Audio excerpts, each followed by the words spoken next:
morning, everybody. Daniel Allison, the average dude. Happy Thursday. It is time to get your mind right.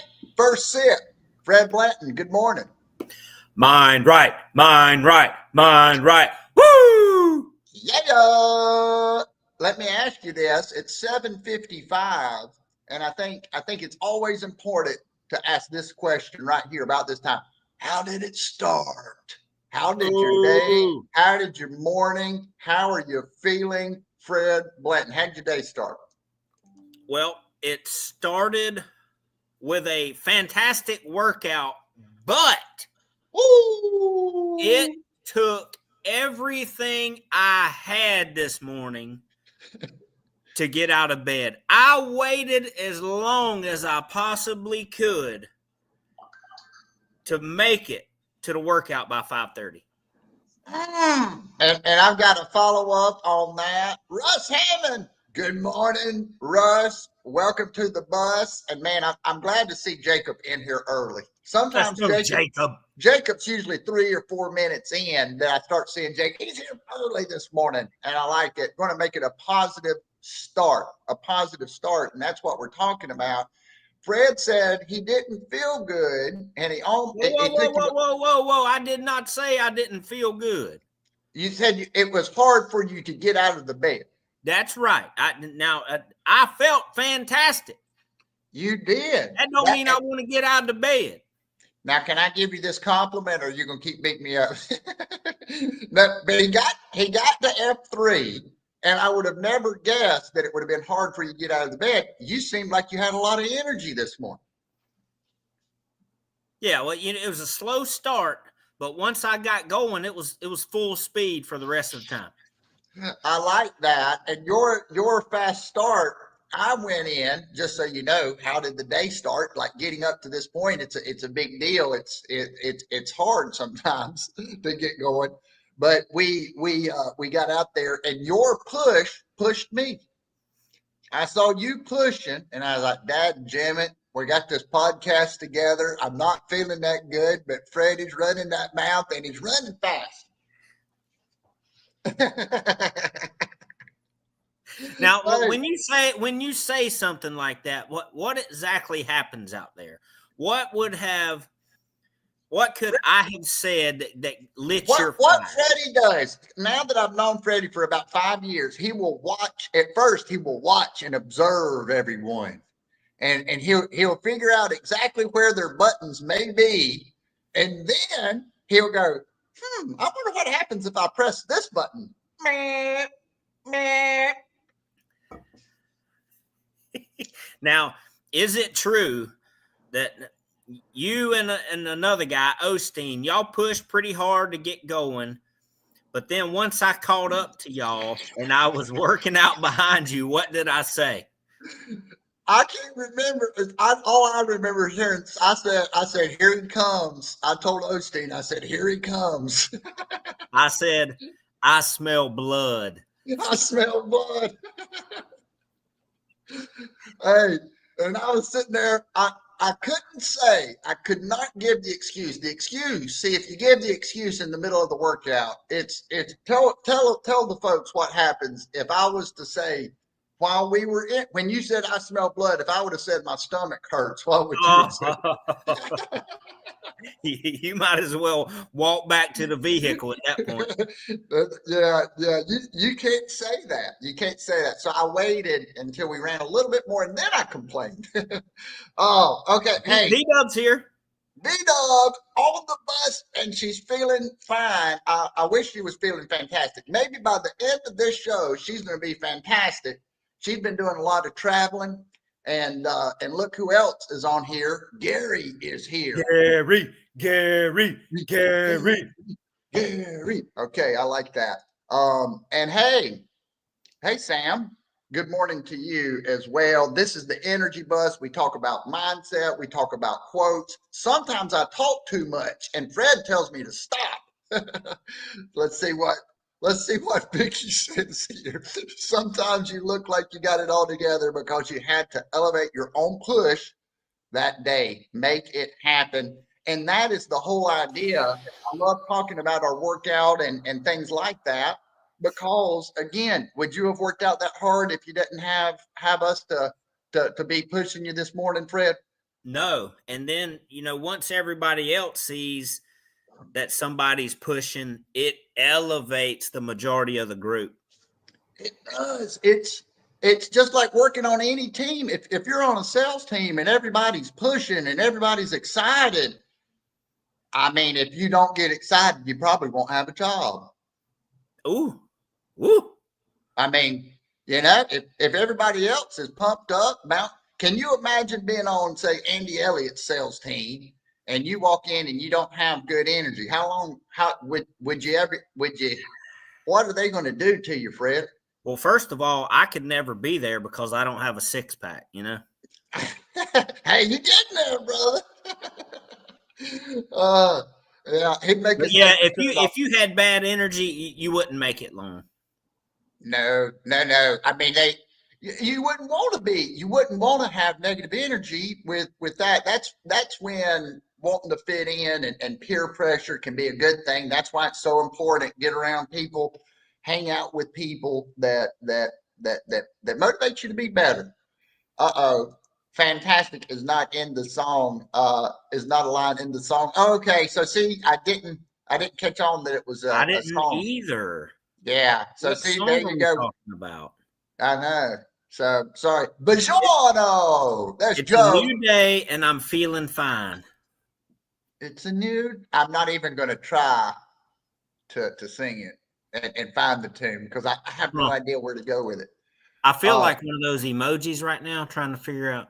Yeah. You look like one of those. We should freeze that and post it. Hey, I do have an idea, and I have something I want to talk about, and I better get A to it. single idea. One single idea. Okay, and I'm going to announce it now instead of going down that other road. Time is a tool. Ooh, tool.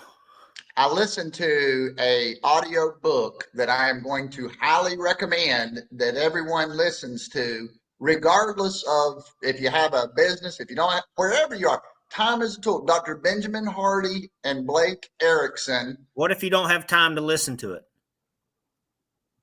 Get the audio book. It's free.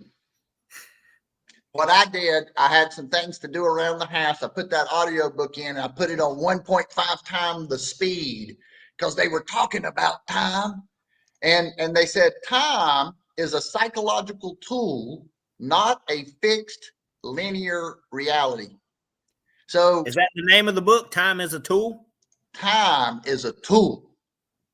And Fred, what it's all about is forcing ourselves to see things new, forcing ourselves to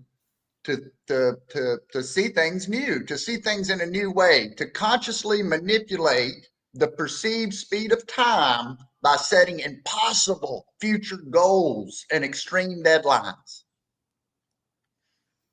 So let's give an example. Let's say I'm going to call 100. Do you think you can make 100 calls in one day? Yes. What did we do? We did this live. How many calls did I make on that live? That was fun. I think, and we should do that again. It's funny that you bring that up. I was thinking about doing that very, very soon.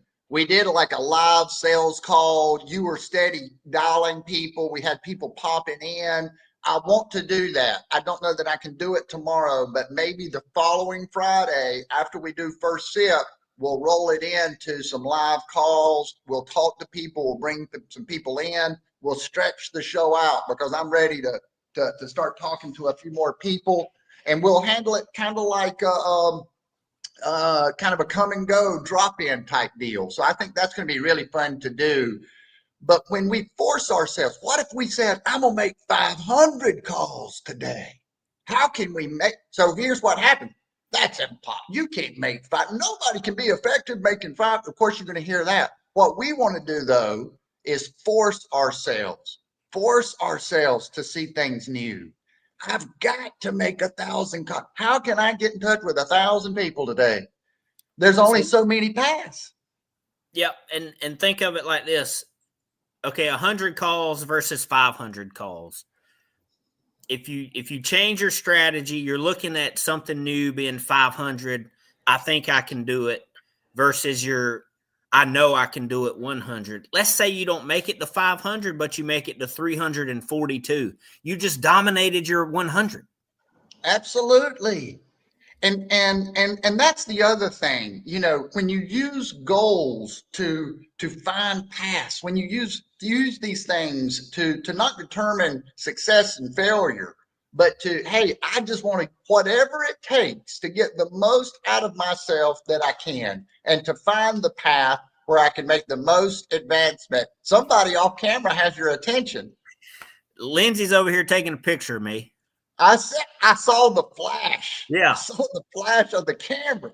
So seeing things new, she dug out her camera of 3 or 4 years ago, and she's getting it prepped for tonight's middle school football game. Ooh. Hey, I just saw a photographer, and I want somebody to, maybe you should be the photographer that does this. Look it up on YouTube. I saw it. Guy sprinting down the sidelines. He slides, pops up, and I'm like, no, that's a true athletic photographer right there. Yeah, you got to be in the game. Get in the game. Hey, man, if you want the shot, there's no time to waste. Lindsay said that won't be her, just so you know. You won't see her sprinting down any sideline. Or sliding. I've got to send that video to y'all now. But what I would say is that this book, Benjamin Hardy, Blake Erickson, I'm giving these guys a shout out too, because here's what they have going on. They are a killer collab. They work good together. They work super well together. I mean, so I wouldn't know anything about that. You wouldn't? Yeah, hey, this is the greatest, worst co-host I've ever had in all of my podcasting career. This is the worst and greatest podcast co-host that I've ever had. So there you go. Congratulations. Sorry, Jenny Winnie, I beat you out. Hey, down at the beach, and I love Jenny Winnie. Jenny Winnie, though, here we're talking about collaboration. Here's the thing. Jenny Winnie and our personalities are very similar. With Jenny Winnie, I could say anything, and she would kind of run with it, you know. And that's okay. That's like you're always playing on your home court when you're doing it like that, you know. And it's a little predictable. When you go on the road and you face a little, you know, some different environment, it kind of creates something new. It makes it real, I believe. Yeah, I like it better. I do too. You know what though? We love when Jenny Winnie joins us. So if she's listening to this, it doesn't mean that we don't love you, Jenny. She's not listening. She's not. Joe said, make sure you don't confuse that with Tool Time. Tool Time, classic television show. Hey. Tim, the Tool Man Taylor, baby. See, now, I know something. Did you see what Jacob said earlier? I was talking, man. I hadn't been in the comments. I thought he hit on something good there. Let's find Jacob's. As someone who has autism, this one? Yeah. As someone who has autism, I truly believe that everyone has a heart, no matter who you are or what you love most. Sure, there are people that are mean or don't give the respect I need. I still believe that everyone has a special talent that is hidden deep inside. You just need to find what makes you special, because that's what makes hey, boom. I mean, spike the football, drop the mic. Amen, brother. That's go. I believe that. So make sure you put yourself around people that bring out that talent. That's the key. Hey, I love it. And I'm going to say this, we're over time. The young man that cut my hair, I told the story. He said, yeah, I'm pretty good at it. And I said, no, just tell me the truth. I'm really good. I'm paying you money. We want to find people's talents. We want to validate those talents. We want to collaborate with those talented people and have a great team. Thanks so much for everybody joining us. Thanks for Sam for being here for the first time. Hope you have a great day. Joe, have a great day. Fred, I hope you got something to say. Well, here's the deal. Time as a tool is a big concept for me right now. So as I go through my day, I will be forcing myself to think, am I using time as a tool right now, or am I being careless with it? Listen to the book. You'll like it. Have a great day. See you tomorrow. It's Friday. Let's roll. Bye-bye.